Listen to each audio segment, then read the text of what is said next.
नाजरीन अवामी न्यूज़ में खबर जो सिलसिलो जारी है। वहाँ के बिछा का खबर ॾींदा तो मुल्क में कोरोना वायरस की बीमारी फैलण सबब सिंध हुकूमत पारां नोटिफिकेशन जारी करण बाद बिछा में होटल दुकाननि ऐं दरगाह के सील करण बाद हज़रत शाह अब्दुल लतीफ़ भिटाई की दरगाह आम मुसाफ़िरनि लाइ बंद कई वई आहे। वधीक तफ़सील ॾिसूं था मोहम्मद जुमन चौहान जी हिन रिपोर्ट में। पूरी दुनिया में कोरोना वायरस 162 मुल्कन के पंहिंजे ज़र्द में आणे छॾिया। उन ई जगह ते जेके पाकिस्तान में सिंध में जेके नोटिफिकेशन जारी कया हुआ जे वॾा दुकानस जेके आहिनि या होटल्स आहिनि जेके मस्जिद गाह आहिनि या इमाम बारगाह वॾे आहिनि जेके जिथे हजूम हूंदो आहे उन किते पाबंदी लॻाई वई आहे। ईअं ई जेको आहे हज़रत शाह अब्दुल लतीफ़ भिटाई जी दरगाह पूरी सिंध में मशहूरु दरगाह आहे हज़रत शाह अब्दुल लतीफ़ भिटाई।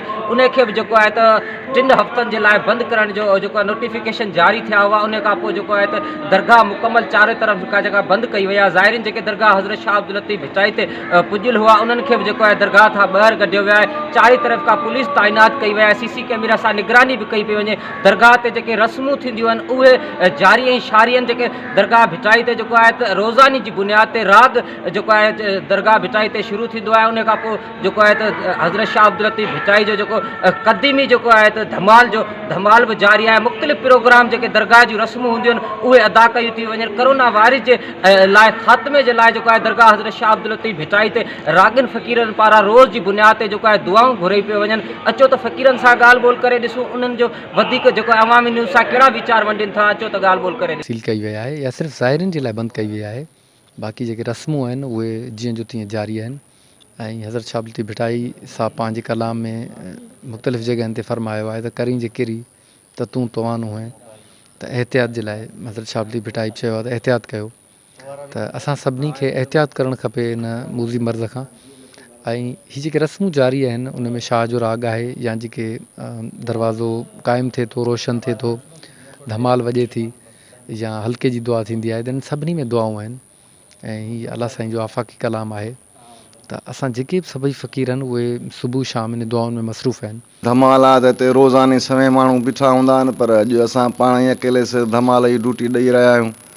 या उन खां पोइ दरबार में हल्के जी दुआ थिए थी मुर्शिद लतीफ़ साईं जे दरबार जे अंदरि उहा बि थी रही आहे वाई बि थी रही आहे। बाक़ी आहे मसइलो ज़ाइरीन जो। ज़ाइरीन कोन था अचनि जेके धमाल में अची बि धमाल जी सूंहं कंदा आहिनि या वाईअ ते वेही वाईअ जी सूंहं ॾेखार ॾींदी आहे। बाक़ी रस्मूं जेके आहिनि पंहिंजो दरबार ते थी रहियूं आहिनि। जैसी जियारी त ज़्यादी रखी हिफ़्ज़ में मोहताजी मखलूक जी कादर मकारी अरबी अब्दुल लतीफ़ खे हिकु वेल में विसारी पुरकश प्यारी भरे जाम जनत मां। हीअ जेको अमल आहे बीमारी जे हिसाब सां त सही आहे ऐं गवर्नमेंट जेको करे रही आहे त हीअ इंसान जे लाइ करे रही आहे। बहरहाल ॻाल्हि त भली आहे पर जेको न हीअ दुआ जा दर आहिनि हिते दुआ जे लाइ माण्हू ईंदा आहिनि। जेके मिसाल निमाज़ आहे निमाज़ ते बि को चंद माण्हू छॾिया रस्मां तूं सरकार जूं हलनि थियूं ऐं पर कुझु न कुझु हिननि खे इज़ी कयो वञे। मौला असीं त सभु हिते असां फ़क़ीरनि जो कम ई दुआ घुरणु आहे। हिते दरगाह ते घटि में घटि त सुबुह खां वठी वरी शाम ताईं शाम खां वठी वरी सुबुह ताईं जेके बि सिलसिलो सरकार लतीफ़ साईं ते दुआनि जी दुआऊं आहिनि। बिल्कुलु ईअं मुतासिर थी आहे जीअं सॼो पाकिस्तान कोरोना वायरस जे करे मुतासिर आहे। शाह लतीफ़ जी दरगाह ते ज़ाइरीन जो अचणु तक़रीबन मुकमल तौर बंदि आहे। बहरहाल ॿियूं जेके रस्मूं आहिनि शाह लतीफ़ जी दरगाह सां मुंसलिक जेके रिवायतूं आहिनि उहे क़ाइमु दाइमु आहिनि। राग हले पियो धमाल हले पई। ॿियो हिते जेके मस्जिदूं आहिनि उन्हनि में नमाज़ अदा कई पई वञे।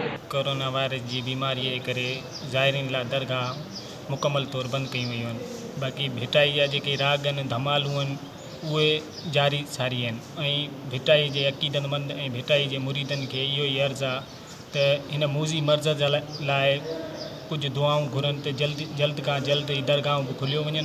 फ़क़ीर ऐं फ़ुक़रा जी ॻाल्हियूं ॿुधियूं उन्हनि जो इहो ई चवणु आहे। हीअ दर्सगाह आहे हज़रत शाह अब्दुल लतीफ़ भिटाई जो जिते हज़ारनि जी तइदाद में ज़ाइरीन जी आमद थींदी हुई। उन खां पोइ जेके मुख़्तलिफ़ दरगाह ते रस्मूं अदा थींदियूं हुयूं हाणे त आम ज़ाइरीन जे लाइ जेका आहे दरगाह चारों तरफ़ सां बंदि कई वई आहे। बाक़ी दरगाह ते जेके रस्मूं अदा कयूं वेंदियूं आहिनि उहे रोज़ जी बुनियाद ते रस्मूं अदा कयूं थी वञनि।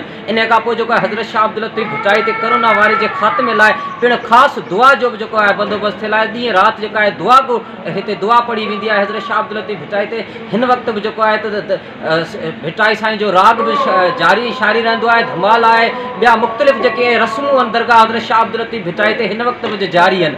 करोना वायरस जे सबबि जेको आहे आम ज़ाइरीन जेके हुआ उन्हनि खे ॿाहिरि कढियो वियो। हींअर चारी तरफ़ खां जेको आहे मुकमल दरगाह सील थियल आहे। जेको आहे मुख़्तलिफ़ जॻह ते पुलिस जी तैनात बि कई वई आहे। कैमरा सां CC कैमरा सां निगरानी बि कई पई वञे। कैमरामैन अख़्तियार उदासी सां गॾु मोहम्मद जुमत जवान, अवामी न्यूज़ भिटशा। वधीक ख़बरनि ऐं तफ़सील जे लाइ विज़िट कयो असांजी वेबसाइट awamiNewsHD.com ऐं ॾिसंदा रहो अवामी न्यूज़ HD।